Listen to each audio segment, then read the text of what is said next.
7h02, hoje, segunda-feira, 17 de maio de 2021. Bom dia. Bom dia a todos, bom dia Álvaro. Cheia do Rio Negro atinge a Avenida Eduardo Ribeiro, no centro de Manaus, e Prefeitura começa construção de ponte hoje. Prefeitura entrega também a Estação Arena e também o Terminal 1 modernizados para atender usuários do transporte coletivo. Em Iranduba, a via principal da cidade que dá acesso ao porto é interditada por conta da cheia. De acordo com a Prefeitura, a rua pode desabar a qualquer momento. No esporte, vamos saber como foi o fim de semana decisivo nos campeonatos estaduais por todo o Brasil. Desembargador nega pedido de Elizabeth Valeico para anular quebra de sigilo telemático. Na coluna O Poder, vamos falar sobre o pedido de Elizabeth que tentava anular a quebra do sigilo telemático. E o desembargador negou esse pedido. Você também fica bem informado sobre o trânsito e as ocorrências policiais ao vivo. Este é o Jornal da Cidade de hoje, o seu Jornal das 7.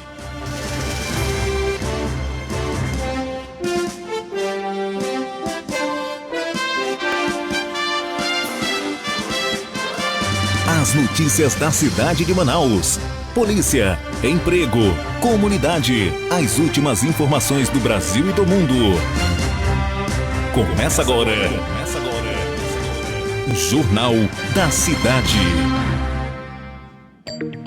Muito bem, agora às 7h04 em Manaus, vamos conferir as manchetes dos principais jornais do país.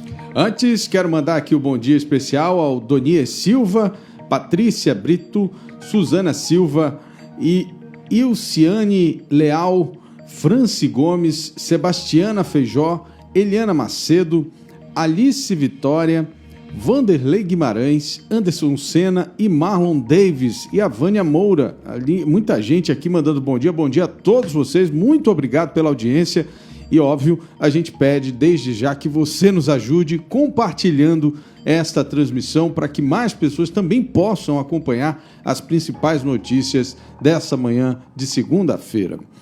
7h04, vamos então à capa do jornal Estado de São Paulo, o Estadão, que traz a seguinte manchete: Prefeito de São Paulo, Bruno Covas, morre no auge da carreira e da vida. Político de 41 anos lutava desde 2009 contra um câncer. Seu corpo seguiu em cortejo por ruas da cidade e foi depois enterrado em Santos. Bancos elevam previsão de crescimento do PIB em 2021. Bancos e consultorias estão refazendo as contas para o desempenho de economia neste ano. Segundo o levantamento do Serviço de Proteção Broadcast, juntos a 35 instituições, a previsão é de alta do PIB em 2021 e passou aí essa previsão de 3,2% em média para 3,8%.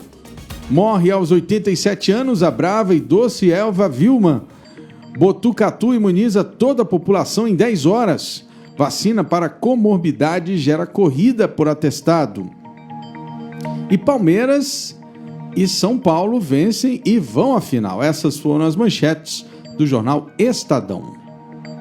Muito bem, Álvaro, agora vamos conferir os destaques aqui do jornal Folha de São Paulo, que traz como manchete principal: morre aos 41 anos o prefeito Bruno Covas. Tucano tratava câncer desde 2019. Sobrenome, discurso moderado e luta contra o autoritarismo marcaram trajetória. E ainda, Fachin deu aval à PF para buscar provas contra Toffoli. O ministro do STF, Edson Fachin, autorizou a Polícia Federal a acessar dados de 2 operações ligadas à Lava Jato do Rio em uma apuração preliminar que resultou no pedido de inquérito contra Dias Toffoli. E também aqui entre os destaques, na capa do jornal Folha de São Paulo, Governo faz pacotaço para caminhoneiros. O governo federal prepara um pacote de benefícios a caminhoneiros, além de voucher para atenuar o efeito de reajuste do diesel. A ideia inclui linhas de crédito e programa de renovação de frota. 7h07. Vamos então agora de São Paulo para Minas Gerais, aonde vamos ler aqui as manchetes do estado de Minas. Jogo travado deixa Galo em vantagem. Com um jogo a menos, o Atlético segurou o empate por 0-0 com o América na primeira partida da decisão do Mineirão 2021. Aprendizado retrocede com o ensino remoto. Estudos mineiros apontam defasagem de até 1 ano e impacto da falta de interação escolar e social. Exatamente, alguns resultados da pesquisa da Faculdade de Educação de Minas Gerais trazem impactos, inclusive, na fala, nos outros desenvolvimentos importantes para as crianças e jovens.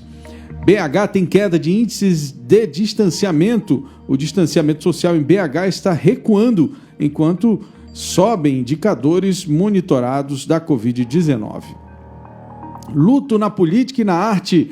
Após batalha contra o câncer desde 2019, o prefeito de São Paulo, Bruno Covas, morreu ontem aos 41 anos.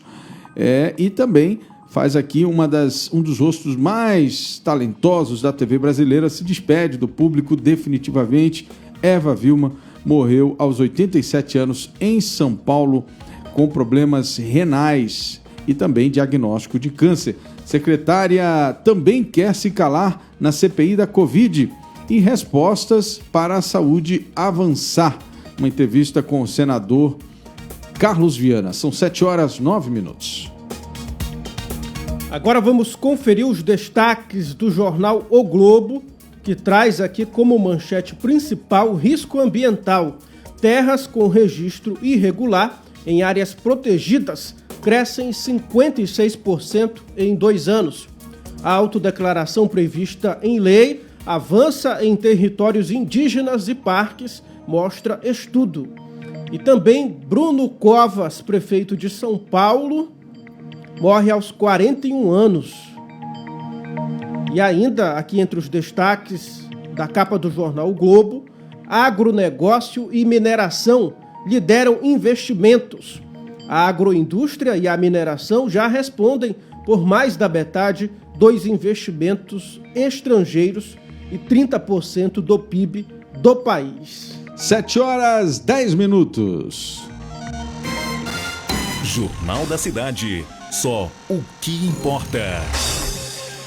Então eu peço que você compartilhe desde já a nossa transmissão para que a gente possa atingir o maior número de pessoas nessa manhã de segunda-feira.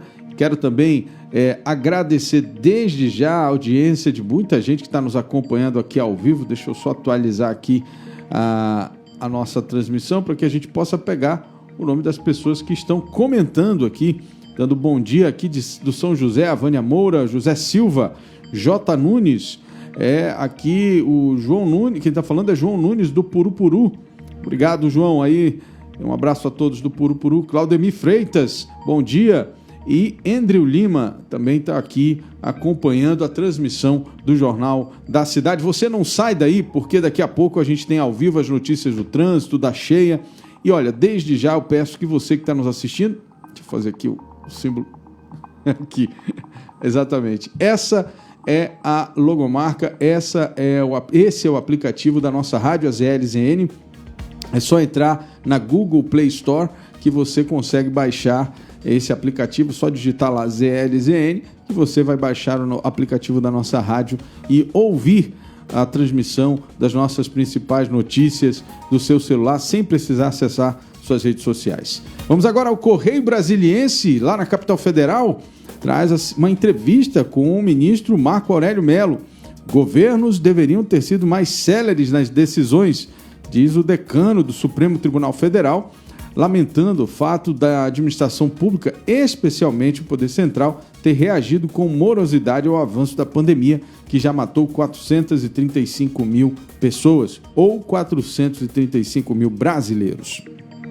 Pazuello e Ernesto são os alvos da terceira semana da CPI da pandemia. Servidores temem retaliação caso auxiliem investigações. Juro sobe, mas imóvel ainda está acessível. Política perde um conciliador. A emoção de Tomás Covas na despedida do pai resumiu a dor da perda do prefeito de São Paulo. E tem aqui como o Barcelona venceu o preconceito e verba para a Universidade de Brasília não atende pesquisa. Esses foram os destaques do jornal Correio Brasiliense, a capa do Correio Brasiliense de hoje em circulação em todo o Brasil. Muito bem, Álvaro, agora vamos conferir os destaques aqui do jornal 0 Hora do Rio Grande do Sul, que traz aqui como manchete principal: indústria acumula alta de 12,3% e lidera a reação da economia gaúcha no primeiro trimestre. Desempenho no Rio Grande do Sul é superior aos 4,4% registrados no país nos primeiros 3 meses do ano. E também luto: prefeito de SP é enterrado no mesmo jazigo do avô, Mário Covas. Álvaro. 7h13. Aqui mandar um abraço para todo mundo do Monte das Oliveiras, o nome aqui do Vanderlei Guimarães está nos assistindo. Um abraço aí a todos que moram nesse bairro tão importante da cidade, o Monte das Oliveiras. Também aqui ao Job Moura, Francisca Gomes, Vitória Grandes, Eva Souza, Tereza Araújo, né? Todo mundo está nos assistindo nesse momento. Lúcia Berglund, Vânia Lira, Elis Moro, Jussiane Tolosa. Então, assim, eu queria pedir a todos vocês que compartilhem essa transmissão, que mandem no WhatsApp, na sua lista, para os seus amigos, o link dessa transmissão, para que mais pessoas possam acompanhar as notícias dessa manhã. Vamos agora ao jornal A Crítica de hoje. Exatamente, o jornal A Crítica, que traz na sua manchete principal: lixo nos rios, limpeza pública cheia expõe poluição. 600 toneladas de resíduos recolhidas na orla de Manaus foram levadas ontem ao aterro sanitário. O trabalho exige uso de redes, balsas e rebocadores e poderia ser evitado se o descarte do lixo fosse feito de forma correta, né? Infelizmente, a população tem total responsabilidade nesse hábito de ficar jogando lixo dentro do rio e dos igarapés. Proposta encolhe poder do MP. Texto em debate no Congresso inviabiliza boa parte das investigações feitas pelo Ministério Público, avalia integrante do órgão. Jujuba precisa de ajuda. Ambulante pede ajuda para seguir seu trabalho solidário em hospitais. Emoção na despedida de Bruno Covas. E no craque, vantagem agora do Tufão. Parezão Tufão a um empate do título. A gente vai falar disso daqui a pouco com Carlos Eduardo Souza. Essas foram as manchetes do Jornal A Crítica desta segunda-feira. O tempo hoje. A previsão para hoje, de acordo com o Instituto Climatempo, é de sol e aumento de nuvens de manhã, pancadas de chuva à tarde e à noite, mínima de 23 graus e máxima de 32 graus. Trânsito. Muito bem, são 7h16. Agora é hora da gente saber como é que está o trânsito na nossa cidade. Edila já deve estar posicionado em qualquer ponto da cidade, mas antes quero mandar um bom dia aqui para Soraya Bindá, ela que está ali no Cidadão 5. Então um abraço aí a todos os moradores do Cidadão 5 que nos acompanham nesse momento. A Lucinete Souza, a Suzy Mota, a Edna Fleury, o Luciano Elan, Silmara Silva e Lili Castro, todo mundo aí nos acompanhando, e peço mais uma vez que você compartilhe a nossa transmissão para chegar ao maior número de pessoas. Edila Chaves, bom dia, boa semana, você de volta, seja muito bem-vinda, já estava fazendo falta aqui conosco. Bom dia Álvaro, bom dia a todos que acompanham o site imediato e bom dia aí para o Tiago, né Tiago? Bom dia, Edila. Bom dia, Tiago. Bom, Álvaro, trazendo as informações a todos que estão nos acompanhando, aqueles que estão na direção do trânsito, muita atenção, viu, gente? Tem novidade para quem anda de ônibus e tem novidade também para quem tem carro particular. Durante esta manhã vai acontecer a entrega da Estação Arena e Terminal 1. Lembrando que estão modernizados para atender o usuário do transporte coletivo, né? Isso vai acontecer por volta das 8 horas da manhã, porém, neste momento, já está tendo ali uma prévia de como vai ficar a situação das pessoas que necessitam do transporte público e com a entrega deste novo terminal. Lembrando, viu, é o terminal da Avenida Constantino Neri e também ali em frente à Arena, aquele ponto de estação. Agora, sobre o trânsito, tivemos a informação de um acidente de motoqueiro. Olha, gente, muita atenção, motociclista, capacete é prioridade, viu? Algo que 99,9% consegue ali se salvar em acidente de trânsito. Quem é motociclista é a questão do capacete. Esse acidente ocorreu na Avenida Max Teixeira. Tanto o condutor quanto o garupa acabaram ali com escoriações, nada grave, mas mesmo assim o trânsito ainda ficou um pouquinho congestionado e foi necessária também a atuação do IMMU no local. No demais, outro ponto que nós temos na cidade de Manaus, atenção, quem vem para o centro da cidade, Avenida Eduardo Ribeiro, no trecho entre as lojas Marisa até o final da Eduardo Ribeiro, ao lado da Praça do Relógio, está interditado para motoristas, viu, gente?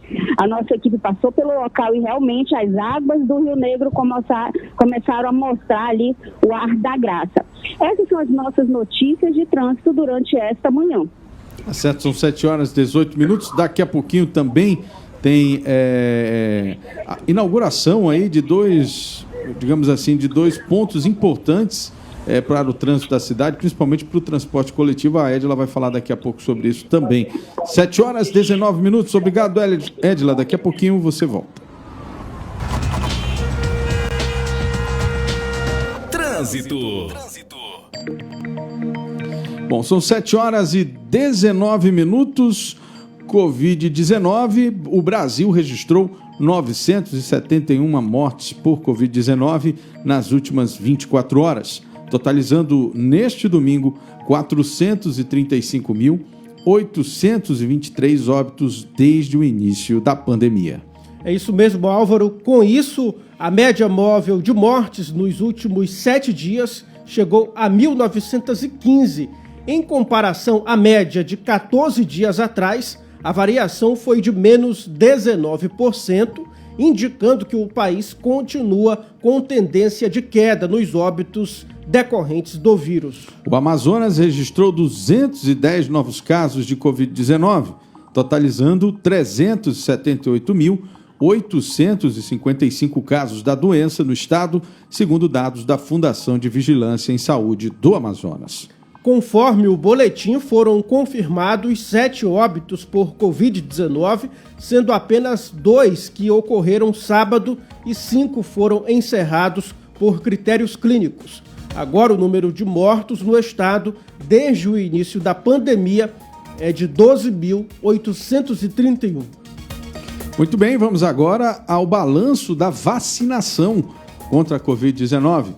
Esse domingo aponta que 38.756.031 pessoas já receberam a primeira dose da vacina contra a Covid-19. O número representa 18,3% da população brasileira. Somando a primeira e segunda dose, totaliza quase 58 milhões de doses que foram aplicadas em todo o país. Nesse fim de semana, em um intervalo de 24 horas, foram aplicadas um total de 239.900 doses. No Amazonas já foram aplicadas mais de 1 milhão de doses de alguns dos imunizantes. Somente na primeira dose somam 655.925 doses aplicadas até agora. Alguns grupos de vacinação já estão completos e outros estão avançando na segunda dose. O grupo 2 profissionais da educação, que começou na semana passada, já tem mais de 6 mil profissionais imunizados com a primeira dose. Inclusive, daqui a pouquinho, o governador inicia a vacinação de professores lá no interior do estado, no município de Iranduba, que também está sofrendo com a cheia dos rios. Por isso, a gente destaca para você que ainda não é hora de relaxar. É importantíssimo que você sempre e continue sempre usando máscara, álcool em gel e evite aglomerações. E se tomou a primeira dose de vacina, não deixe de tomar a segunda dose. Só com a primeira dose você ainda não está 100% imunizado. Então, muita atenção, porque o momento não é de relaxar ainda, né? Vamos esperar, vamos continuar lutando para que logo, logo a gente saia disso. 7h22. Jornal da Cidade. Lembramos que na última sexta-feira o Amazonas recebeu a maior remessa de imunizantes contra a Covid-19 já enviada ao estado pelo Ministério da Saúde.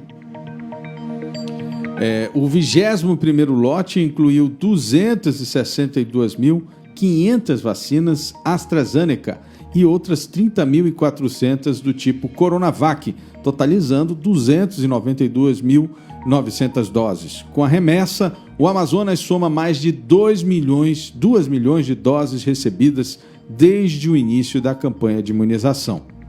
Antes desta remessa, que chegou na sexta, a maior quantidade de vacinas já recebida pelo Amazonas havia sido no dia 18 de janeiro, quando o Ministério da Saúde enviou o primeiro lote para o início da campanha de imunização, com 282.320 doses. Jornal da Cidade. Muito bem, a titular da Secretaria de Estado de Assistência Social, Alessandra Campelo, homenageou os assistentes sociais que atuam no estado pela passagem do seu dia no sábado, dia 15 de maio, foi comemorado o Dia do Assistente Social profissional que colabora com a promoção do bem-estar social. Durante a homenagem aos assistentes sociais que trabalham na pasta, a secretária destacou a atuação da categoria durante a pandemia, como nos abrigos emergenciais, hospitais e na distribuição dos cartões do programa Auxílio Estadual dos Municípios. A secretária também elogiou a atuação da categoria na Operação Enchente 2021. A titular da SES enfatizou que o papel dos assistentes sociais, que na maioria são mulheres, com alto grau de formação, ganhou ainda mais relevância com a cheia histórica que atinge os municípios do Amazonas. A assistência social, nesse momento, é fundamental, porque as famílias que estão sendo atingidas pela cheia em todo o estado, elas precisam e muito de assistência. O prefeito de Manaus, Davi Almeida, acompanhou na manhã desse domingo o transbordo de 600 toneladas de resíduos sólidos, ou seja, 600 toneladas de lixo retirados da orla do Rio Negro pelas equipes da CEMUSP nos últimos 30 dias. Durante a ação, o prefeito fez um apelo para que haja mais conscientização quanto ao descarte do lixo. Portanto, não joga lixo no igarapé, gente. O material foi transportado do Porto Traíre, no Santo Antônio, zona oeste, até o aterro sanitário municipal, localizado no quilômetro 19 da M010. A limpeza fluvial dos igarapés e orla da cidade retira, em média, 27 toneladas de lixo por dia, a um custo de R$1 milhão por mês aos cofres públicos. É muito dinheiro. Jornal da Cidade. Muito dinheiro por falta de educação. Vamos então agora atualizar a situação da cheia, essa que tem sido aí o nosso drama dos últimos dias. O Rio Negro hoje está medindo 29 metros e 72 centímetros e já é, atenção, a terceira maior cheia da história do estado do Amazonas. Já atingiu o nível da terceira maior cheia do estado do Amazonas, faltando ainda aí mais de um mês para interromper a subida dos rios. Passando a cheia de 1953, portanto, essa marca. A diferença para a segunda maior cheia, que foi em 2009, é de apenas 7 centímetros. E se tudo correr né, como vem acontecendo ao longo dos últimos dias, a cada 24 horas a gente cresce 5 centímetros, 4, 5 centímetros, em 2, 3 dias a gente já vai ter a segunda maior cheia registrada na história. E para a maior cheia, faltam apenas 25 centímetros. A Prefeitura de Manaus inicia hoje a construção de pontes de madeira no trecho da Avenida Eduardo Ribeiro, na área da Praça do Relógio Municipal, no centro da capital amazonense, viabilizando a circulação na via comprometida pela cheia do Rio Negro. Pois é, e na noite do sábado, o prefeito de Manaus, Davi Almeida, conferiu o avanço do Rio Negro nas ruas do centro. Ele usou as redes sociais, inclusive, para mostrar, né, a situação como estava naquele momento. E a gente vai olhar aqui as imagens para você também acompanhar e um pouco do que o prefeito falou naquele momento. Vamos lá. Boa noite, pessoal. São 20 horas, sábado. Estamos aqui na Eduardo Ribeiro, próximo ao relógio. As águas já estão aqui, as águas já não conseguem descer para o Rio Negro. Isso é o reflexo da grande enchente, da grande cheia desse ano de 2021. Prefeitura na rua, o trabalho não para. Amanhã a gente volta aqui para começar a construção de passarelas, colocar barricadas de areia com cimento para poder deixar numa situação mínima possível de trafegabilidade. Valeu, pessoal, boa noite. O prefeito também confirmou a distribuição ao longo da semana de cestas básicas, kits de higiene e de dormitórios às famílias dos 15 bairros atingidos pela cheia do Rio Negro, assim como a construção de pontes e marombas, que são pisos elevados de madeira nas áreas inundadas. Muito bem, ainda falando da cheia, são 7 horas e 28 minutos, atenção aí para o horário, você que está se arrumando para sair de casa. Agora no interior do Amazonas, ela também está causando muitos estragos, muito prejuízo. Aqui no município de Iranduba, por exemplo, a via principal que liga o porto da cidade com a cidade teve que ser interditada neste sábado. A nossa equipe, a equipe do Imediato, esteve lá acompanhando essa situação, mostrando em detalhes essa imagem que você está vendo aí, olha, a imagem aérea. Você observa, então, essa via, no final dessa via aí, no topo da tela, é a cidade de Iranduba. E para cá, para baixo da tela, que na direção do rio, é onde fica o porto, que está completamente submerso já. Então, os barcos eles já começaram a atracar ao longo da via. Muito bem, no sábado o prefeito entendeu que toda essa via aí já corre um risco de desabamento, porque, na verdade, ela é um aterro, né? Então, como passa rio por baixo, né, a probabilidade de ter aí, com o peso de carros e veículos passando por aí, ter um desabamento e um acidente é muito grande. Então, a via já foi interditada e as pessoas continuam desembarcando aí, nessa via, porém, elas têm que caminhar até o início da cidade, em virtude exatamente desse risco que está acontecendo na cidade de Iranduba. Isso é só um exemplo, né, de tudo que está acontecendo no interior do estado, uma imagem impactante, né, porque mostra os barcos aí já atracando ao longo da via, quando na verdade deveriam estar atracando lá atrás, no porto que está, infelizmente, completamente submerso. Pois é, a medida não agradou muito os produtores rurais e os feirantes, que têm agora que conseguir uma nova alternativa para fazer o transporte dos seus produtos. O órgão de transporte informou para a nossa equipe de reportagem que podem transitar no local apenas motocicletas e pedestres. Pois é, as imagens, como você viu, você tem uma noção, né, de quanto o rio está cheio ali naquela região. Por conta da cheia, fica muito difícil ali, praticamente impossível descer no porto do Iranduba. 7 horas e 31 minutos. Jornal da Cidade. Só o que importa.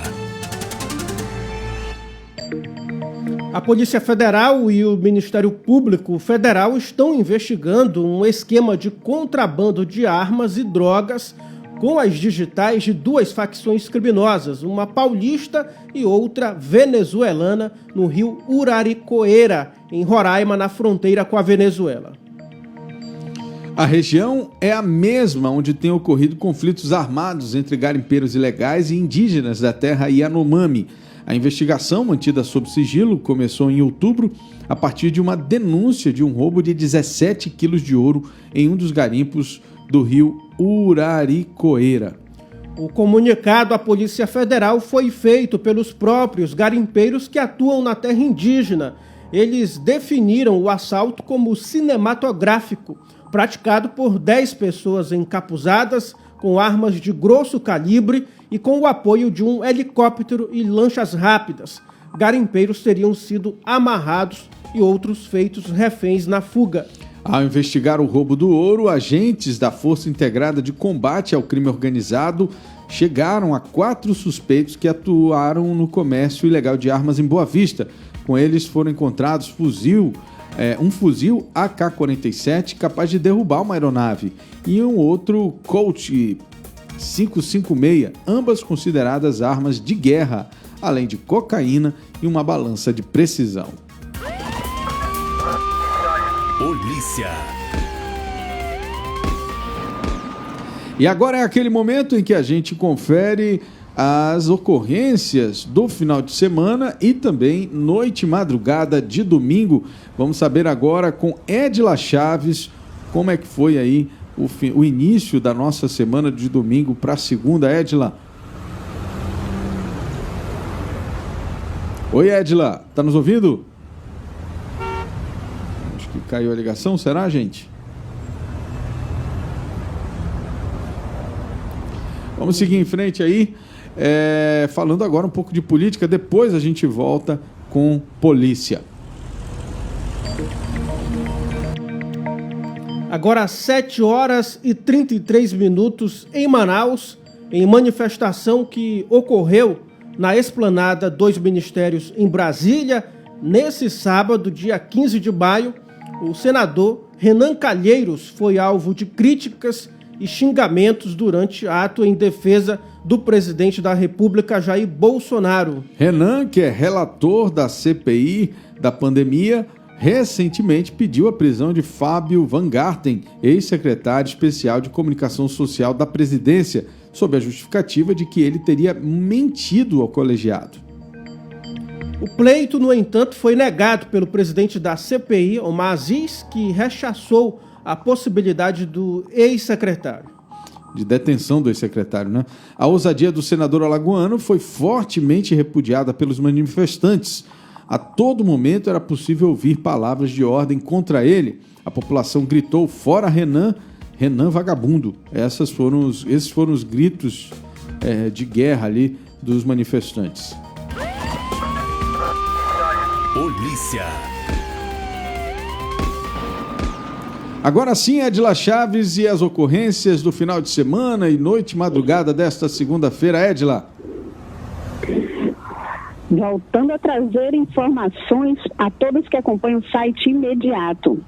Eita, Lelê, Manaus tá que tá, hein, gente? Parece que as pessoas não se conscientizam, principalmente jovens, devido à situação que estamos passando, né? Infelizmente, mais uma vez, a polícia teve que agir rapidamente em festas clandestinas. Mais de 100 pessoas estariam envolvidas em uma festa no Tarumã. Olha, eu moro no Tarumã, mas não estava na festa não, viu, gente? Eu tenho consciência quanto a isso. Agora, já não sei aí o Jonathan, né? Bom, nós temos um caso aqui da equipe da Força Tática. Parabéns à equipe da Força Tática, onde conseguiu, na noite de ontem também, tirar mais um jovem que, infelizmente, além de estar na condição de ali consumir drogas, também estaria já adentrando ao mundo da criminalidade, além das drogas, também com revólveres, né? Olha, a equipe da Força Tática percebeu uma ação diferenciada do jovem ao sair do carro. No momento que ele saiu e percebeu a viatura, não deu outra, né? Se desesperou e correu. Ali, então, a guarnição saiu em busca deste jovem, onde o encontraram tentando adentrar sua residência com 9 trouxinhas de maconha, um rifle detalhe, além do rifle ainda tinha um calibre 32. Esse aí achava que ia conseguir utilizar as duas mãos, né? Mas se ferrou. Logicamente, o caso foi conduzido à delegacia e lá, esse aí já teve o seu carimbo de certificado de pilantragem. Temos um caso também na Redenção, onde, atenção motoristas de aplicativos, não caiam na conversa de terceiros, não emprestem seu carro para quem você não conhece diretamente. Aconteceu que um motorista de aplicativo agora está arrolado a um processo onde estaria cometendo assaltos na cidade. Segundo o que ele repassou à polícia, que ele apenas estaria ali na condição de motorista, onde receberia o valor de R$150 pelas corridas. Gente, R$150 e dizer que não sabia de nada, há de convir que tem coisa aí, né? Esse motorista de aplicativo, na verdade, foi detido pela equipe da 10ª SICOM, onde foi acionada por um motociclista com a informação de que havia acabado de receber ali um grito de assalto. Isso aconteceu no bairro da Redenção. O carro utilizado era um modelo Renault, detalhe, né? Ele trouxe ali precisamente detalhes à polícia, onde conseguiram então identificar o carro. No momento que entraram em uma perseguição, 2 homens conseguiram fugir e para quem sobrou as broncas? Para o motorista de aplicativo, que não teve para onde correr, pois dentro do carro foram encontrados 7 aparelhos celular e mais a questão de um simulacro. Um simulacro, gente, é aquelas famosas armas de brinquedo, mas que você não consegue discernir no momento do desespero. Ao ser questionado, foi quando o motorista de aplicativo colocou que apenas estava trabalhando, recebendo o valor de R$150 pela corrida. E aí, no que deu? Deu que foi preso. Então, cuidado, motorista de aplicativo. Antes pegar uma corrida de R$11, R$12 de forma digna do que receber 150 para cometer assaltos na cidade. Essas foram as nossas informações de polícia. Quer saber mais? Continua conosco no site Imediato, onde a informação é na hora. Obrigado, Edila. 7h39. Polícia. OPoder.com, com Bruno Mazieri. Muito bem, são 7h39. De polícia, vamos para a política. O desembargador do Tribunal de Justiça do Amazonas, Jomar Fernandes, negou no último dia 11 de maio a habeas corpus apresentado pelos advogados da ex-primeira-dama de Manaus, Elizabeth Valeico, para anular a autorização de quebra de sigilo telemático do genro dela, Igor Gomes Ferreira, que acabou atingindo a esposa do ex-prefeito de Manaus, Arthur Neto. Bruno Mazieri já está na linha para falar conosco. Bom dia, Bruno. Bruno que traz mais detalhes sobre esse assunto. Bruno Mazieri. Bom dia, Thiago. Segundou e a gente já começa o dia falando de política, né? É importante, né, Bruno, a gente explicar o que é o telemático. O telemático são os dados de celular, né? Não é só a ligação telefônica. A quebra do sigilo telemático é acessar os celulares da pessoa para saber fotos, mensagens, essas coisas todas que são trocadas via aparelho celular, né? É isso mesmo, Álvaro. É um programa que é utilizado, na verdade, né, para você decodificar todo o celular da pessoa, para ter acesso a todas as informações que possuem aquele aparelho. E aí, essa investigação, obviamente, né, esse pedido de quebra foi por conta de uma investigação que existe por conta de possíveis crimes à administração pública e lavagem de dinheiro que envolvem a família da ex-primeira-dama de Manaus, Elizabeth Valeico. Então, como vocês adiantaram ainda há pouco, o habeas corpus apresentado pelo advogado da ex-primeira-dama pede a anulação da autorização e da quebra desse sigilo telemático do genro dela, o Igor Gomes Ferreira. Vou usar aquilo que a gente falou para a situação do Pazuello, né? Quem não deve, não teme. Né? Então, assim como o Pazuello deveria ir lá e prestar depoimento e não entrar com habeas corpus para ficar calado, eu acho que a ex-primeira-dama deveria ficar tranquila, né? Tendo em vista que ela afirma que não fez nada de errado, então que fique tranquila em relação às mensagens e às informações que possam ter nos celulares apreendidos pela polícia durante essa investigação, que é necessária, né, Bruno? Tanta obra mal acabada, tanta coisa feita a toque de caixa, e a gente, no meio do ano, há 6 meses do fim da gestão do prefeito Arthur, né, a gente continua vendo obras inacabadas sendo refeitas, reajustadas, como vai acontecer hoje, né? Nós vamos entregar o terminal, o prefeito Davi vai entregar o terminal ali da Arena, da Amazônia, e vai entregar o Terminal 1 também, que eram obras que foram, em tese, entregues para a população, mas, na verdade, não podiam ser utilizadas porque foram entregues a toque de caixa, como acontece com o viaduto lá do Manoa, que até hoje, né, continua nessa situação, aguardando uma solução definitiva para a população poder utilizar. Quer dizer, tudo isso reforça a necessidade de investigação, né, Bruno?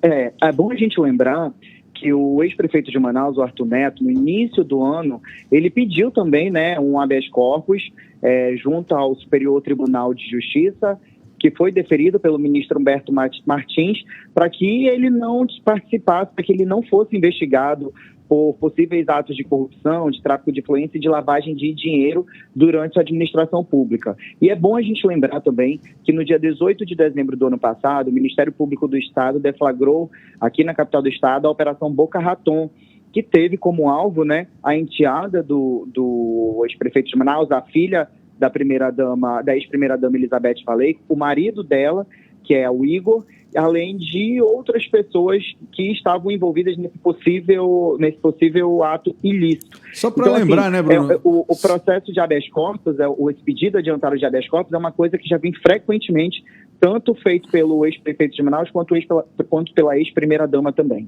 Pois é, e é importante a gente lembrar, acho que Boca Raton foi aquela que investigou, inclusive, as empresas que, em tese, né, a polícia afirma que pertencem a Elizabeth. Eu acho que tem pizzaria, tem loteria, né? Salvo engano, pessoas ligadas à loteria, enfim, além do contador da Elizabeth também, parece que foi detido, enfim. Quer dizer, tem muita coisa errada que precisa ser esclarecida, né? E, assim, um habeas corpus para evitar a quebra do sigilo telemático só vem reforçar que existe coisa podre nessa história aí, né, Bruno? Nessa investigação, inclusive, do Ministério Público, da Boca Raton, ele faz um comparativo com o valor recebido pela ex-primeira-dama, porque ela era presidente do Fundo Manaus Solidário desde maio de 2017 até o final da gestão do ex-prefeito de Manaus, e ela recebia uma remuneração bruta de R$15 mil mensal, porém, após o ano de maio de 2017, ela adquiriu um carro avaliado em R$176 mil, além de um apartamento de aproximadamente R$218 mil. Então, ele se pergunta como uma pessoa que ganha R$15 mil por mês pode adquirir um carro de quase R$200 mil e um apartamento de mais de R$200 mil. Então, essas investigações estão sendo feitas pelo Ministério Público e, obviamente, atingem não somente a ex-primeira-dama de Manaus, mas também toda uma parte da família dela. Lembrando ainda que tem a questão do caso Flávio. Enfim, foi os últimos anos da prefeitura do Arthur Neto foram marcados aí por uma série de escândalos, né? Pois é, Bruno, a gente só lamenta porque a biografia do Arthur, até então, né, até essa experiência dele na prefeitura, principalmente no seu segundo mandato, era uma biografia organizada, era uma biografia, inclusive, diria, respeitada, né?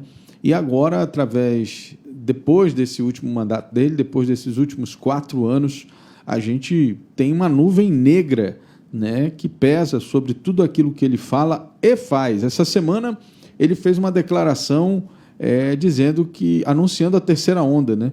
E foi muito criticado exatamente porque é muita palavra e pouco dado, pouca informação. Quer dizer, o ex-prefeito Arthur precisa entender que a sociedade hoje pensa um pouco melhor porque tem mais informação. Sem dúvida. Tem mais informação, os veículos de comunicação estão comprometidos em mostrar não somente o lado, mas todos os lados, né, de uma história. E a gente não pode esquecer que o ex-prefeito de Manaus fechou o hospital de campanha com pouco mais de 70 dias. A gente está há mais de um ano vivendo essa pandemia da Covid, e no ápice dessa pandemia, que foram os meses de dezembro e janeiro, que a gente viu a questão da falta de oxigênio, enfim, a superlotação das unidades de saúde do Estado, a gente viu um completo despreparo da forma como ele deixou, né, as UBS, enfim, poderiam ter dado um suporte ainda maior nesse sentido. Mas tudo isso está sendo investigado. O Ministério Público tem uma outra investigação contra o ex-prefeito de Manaus a respeito da vacinação da influenza. Enfim, são uma série de investigações que a gente acompanha frequentemente e que todo mundo pode conferir no site opoder.com. 7h47. Vamos agora para o município de Quari? É isso, Tiago? É isso mesmo. Vamos falar agora desse assunto, né? A relatora das contas da Prefeitura de Quari, a conselheira Yara Lins dos Santos, suspendeu monocraticamente 2 contratos milionários realizados pelo município, administrado pela prefeita em exercício, Maria Dulcirene da Cruz Menezes. A gestora foi concedido um prazo de 15 dias para a defesa nos respectivos processos. Bruno Mazieri, me parece que Quari é um poço sem fim de confusão, hein? Sem dúvida. Deus me livre, toda semana. É uma grande novela, né? A gente costuma chamar a novela de Quari. Mas, diferentemente dos outros estados, onde geralmente a capital é o local das maiores questões políticas, no Amazonas, Quari, sem dúvida, é o município que mais mostra problemas políticos e, enfim, administrativos. Da última semana, a conselheira Yara, numa análise feita, suspendeu 2 contratos. O primeiro, Álvaro, olha como é interessante isso. A prefeitura assinou um contrato com aluguel de 30 motocicletas no valor de R$4 mil cada uma, o que totaliza R$120 mil por mês e 1,4 milhão por ano. A grande questão é que, numa pesquisa pela internet, a locação de uma motocicleta do mesmo modelo varia entre R$1.500 e R$1.800, o que daria, né, aí um valor muito inferior. Ou seja, provavelmente há um superfaturamento em cima do aluguel dessas motos, o que fez com que a conselheira Yara, lá do TCE, suspendesse o contrato. O outro contrato suspenso foi no valor de 4,8 milhões anuais e é referente ao fornecimento de gasolina comum tipo C, óleo diesel S10 e lubrificantes para abastecimento da frota de veículos oficiais. A relatora do processo, né, a conselheira Yara, estava de desacordo com o que disse que o contrato estava com desacordo das legislações vigentes, porque não menciona nenhum momento a quantidade de veículos a serem abastecidos com os combustíveis e lubrificantes que constavam no contrato. Ou seja, se o município possuía 10 carros, a quantidade era muito superior ao que era possível consumir com aqueles 10 veículos. 4 milhões em combustível para o ano, a gente pode achar que é pouco, mas é muito, acho que até para Manaus. Né? Tem municípios, inclusive, maiores que eu acho que não devem gastar isso de gasolina no ano. Agora, é óbvio que a conselheira está corretíssima, porque tem tudo a ver com a frota da cidade. Quari é uma cidade que não é gigante. Quem esteve em Quari sabe. Né? E com absoluta convicção que esse valor ele é muito superior à frota oficial do município, que é quem deve receber combustível, né, Bruno? Não é qualquer carro, é a frota dos veículos da cidade, aliás, da prefeitura da cidade. Sem dúvida. E esse contrato prevê, né, adquirir 1,200 milhões de litros de gasolina tipo C no período de 12 meses. Ou seja, Álvaro, é sem dúvida uma quantidade exorbitante, levando em consideração o tamanho, né, do município de Quari. Ou seja, ele gastaria por mês 100 mil litros de gasolina tipo C por dia. Uma média de 3,333 litros. É uma coisa assim absurda, surreal, né? Levando em consideração a quantidade de veículos no município. Olha, vamos combinar, né, Bruno? A prefeita tem que apresentar a lista dos veículos, a lista de qualquer outro tipo de modelo de transporte que ela possa justificar esse valor. Caso contrário, né, no meu entendimento, ela já tem que responder por improbidade, ainda que não tenha gasto dinheiro. Só o ato de tentar cometer um ilícito desse já é suficiente para ela responder, né, por esse tipo por esse crime. Agora, é preciso, obviamente, dar os 15 dias para que ela apresente, né, onde ela vai gastar tanta gasolina no município de Quari. Lembrando também que o TCE, há umas 2 semanas mais ou menos, já havia suspendido também um outro contrato do aluguel de 8 carros de luxo blindados, também contrato assinado pela Prefeitura de Quari. Falamos disso semana passada, não foi, Bruno? Falamos disso aqui na semana passada. Semana passada foram esses 2 contratos que eu te falei. Na outra semana, uma semana antes da passada, o TCE também suspendeu esse contrato milionário. O contrato era no valor de 3 milhões e aí fazia o aluguel de apenas 8 carros de luxo blindado para o município de Quari. 7h52. Muito obrigado, Bruno Mazieri. Obrigado, Álvaro. Obrigado, Thiago. Uma boa semana a todo mundo e até amanhã, se Deus quiser. Até amanhã. Poder.com, com Bruno Mazieri. Agora às 7h52 em Manaus, vamos falar de economia. Saiba agora os valores dos produtos da cesta básica aqui na capital, de acordo com o site Busca Preço da Cefaz. Nas ofertas de hoje, vamos falar sobre o preço do arroz parbolizado. De acordo com o site, o menor preço desse produto é de R$ 4,99. Na segunda-feira passada, falamos sobre o mesmo produto e 7 dias depois não teve alteração no menor preço. O valor máximo do mesmo produto varia de R$ 5,60 entre R$ 7,14. Então, podemos afirmar que não há alteração no preço desse arroz específico. Se quiser acompanhar o preço de outros produtos da cesta básica, é só acessar o site Busca Preço da Cefaz. Os preços são de todos os supermercados que usam a nota fiscal amazonense.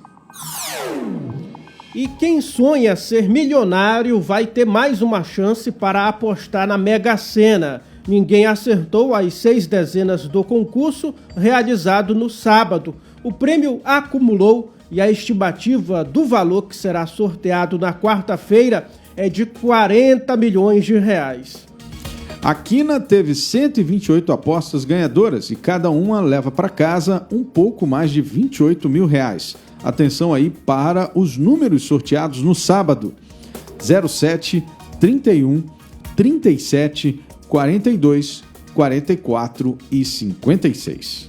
Para o próximo sorteio, que acontece então na quarta-feira, as apostas podem ser feitas no Amazonas até às 18 horas em qualquer casa lotérica. Também é possível fazer no site da Caixa Econômica Federal. Momento do Esporte, com Carlos Eduardo Souza. Carlito Teves do Amazonas. Bom dia, meu amigo. Bom dia, Álvaro. Tudo bem? Eu falo Carlito Teves do Amazonas porque ninguém sabe, mas o Carlito Teves aqui é craque, né? É centroavante aí dos times de pelada do meio da semana, não é isso, Carlos? Conta pra gente aí. Artilheiro, né? Artilheiro, por isso, merecido. Artilheiro. Merecido o título. Carlito, como é que foi aí o final de semana? Barezão, já tudo definido, muita surpresa, como é que tá? Olha, definido não, né? Tem mais um jogo ainda, o jogo do Campeonato Amazonense, primeiro da final, deu São Raimundo 2-1, para surpresa de muita gente, né? Venceu com 2 gols do Negueba e a equipe do Manaus agora tem que vencer a partida, né? Porque o empate agora passa a ser da equipe do São Raimundo no próximo sábado na Arena do Amazonas. Mas foi um jogão, foi um jogo muito bom. Expectativa de termos até público na próxima partida, uma experiência que a FPS vai fazer juntamente com o governo e também com a Federação Amazonense de Futebol, podendo colocar até 4 mil pessoas na próxima partida. Mas isso só vai ser decidido amanhã, 13 horas, aí a gente vai saber se vai ter ou não público nesse jogo final, viu, meu caro Álvaro? Certo. E no resto do Brasil, como é que foi ali o Mineiro? Bom, fim de semana tivemos o Fla-Flu no Rio de Janeiro, né, empate de 1-1. O Flamengo saiu ganhando, depois o Fluminense empatou. Tivemos também em São Paulo o Corinthians ontem perdendo para a equipe do Palmeiras em casa, 2-0. Depois à noite, São Paulo venceu o Mirassol por 4-0 e se classificou. Palmeiras e São Paulo vão fazer a finalíssima do Paulistão 2021. Ainda não tem datas para fazer essa partida. As duas equipes em Copa, Brasil, Libertadores, Campeonato Paulista, Brasileiro, não pode até em 6 de junho o Campeonato Paulista. Bom, Minas parece que o Galo conseguiu dar uma segurada ali, o América, né, num empate. Deu 0-0, né, lá em Minas Gerais, né, no primeiro jogo, e vai ser decidido também na segunda partida no próximo fim de semana. Lá em Porto Alegre deu o Grêmio de virada, né, 2-1 em cima da equipe do Internacional. O Internacional está na nhaca danada para ganhar do Grêmio, viu? Está difícil de ganhar do Grêmio, e agora o Grêmio vai jogar por um empate na próxima partida para ser campeão lá do Rio Grande do Sul. Tá, o que a gente tem de destaque para essa semana, Carlos? Tem Libertadores? Como é que tá a agenda aí dos jogos? Tem Libertadores durante toda a semana, né? Terça, quarta e quinta tem jogos da Libertadores com todas as equipes do Brasil envolvidas aí. Na terça, na quarta e na quinta vão jogar a Copa Libertadores. Não. Tá certo. Carlos Eduardo Souza, muito obrigado, meu amigo. Bom dia para você, Álvaro. Bom dia. São 7h57 em Manaus. Jornal da Cidade. Só o que importa. Muito bem, a gente quer desde já agradecer a sua audiência hoje aqui conosco. Deixa eu ver se eu consigo aqui dar um bom dia final para quem está nos acompanhando. A Nenê Oliveira, Marco Antônio aqui falando, o Lissandro Breval, o nosso vereador, dando bom dia, ótima semana, vereador, a todos aí do seu gabinete. Bom dia para o Heitor Fábio, bom dia também para Luísa Maria Marques, José Nizardo, Ederson da Silva, Mário Belloni, Luiz Camargo, Isidório de Assis, enfim, muita gente assistindo a gente aqui pela página do site Imediato. Você que não gosta de acessar só redes sociais, pode baixar o nosso aplicativo, é o ZLZN, que está lá na loja da Google Play Store. Eu sempre confundo com a Apple, é Google Play Store. Lá você baixa o nosso aplicativo e ouve a nossa rádio web de qualquer lugar, sem precisar acessar rede social nenhuma. 7h58. Você, então, agradecendo aqui a sua audiência hoje. Você acabou de conferir o Jornal da Cidade, o seu noticiário das 7 da manhã, de segunda a sexta, aqui mesmo pelo site Imediato. Esta edição teve a apresentação de Álvaro Corado e Tiago Gonçalves. Transmissão e operação de áudio de John Andrew, produção e edição de Jonathan Souza, apoio técnico de Marcos Silva e Pablo Medeiros.